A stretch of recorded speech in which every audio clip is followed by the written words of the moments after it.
Hallelujah, hallelujah, hallelujah. My name is Adekunle Ademeso, aka Current Situation. I'm using this opportunity to invite you all to the 26th Adult Harvest Thanksgiving of Celestial Church of Christ, Covenant of God Parish, which will be coming up on the 20th of October 2019, this coming Sunday. But due to more comfort and a parking space, the venue has changed. No more Trugsy this year. The one of this year will be coming up at Grand Sapphire Hall at Croydon, at 45 Imperial Way, Croydon, CRO 4RR. Yes, the time is 11 a.m. prompt. See you there and God bless you. Nǹkan tí mò ń sọ lédè Gẹ̀ẹ́sì láti ẹ̀kọ́ ni pé a fi tìfẹ́tìfẹ́ pé yín síbi àjọ̀dún 26th Adult Harvest Celestial Church of Christ, Covenant of God Parish.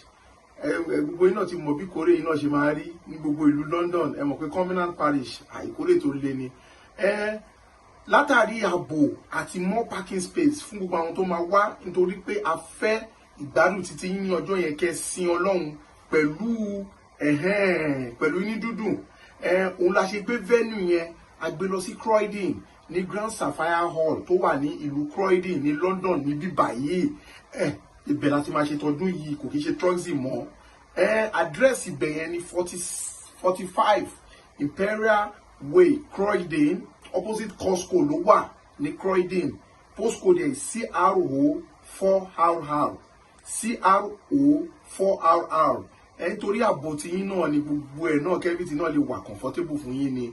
Ìkórè máa bẹ̀rẹ̀ ní aago 11 àárọ̀. Àwọn máa retí yín o.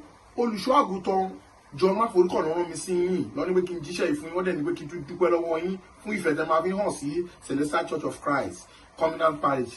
Látàrí àwọn tó wá láti Amẹ́ríkà, tó ń wá láti Canada, tó ń wá láti Europe, tó ń wá láti káàkiri gbogbo àgbáyé, wọ́n wá rán èmi ẹ̀ṣọ́ promotion pé kí n jíṣẹ́ ìfún yín o.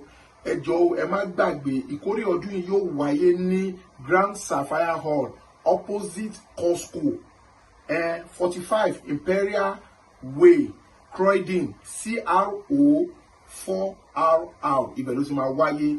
Ẹ ṣé gan, olùkórè akórè rere fún wa o. Ó dàbọ̀.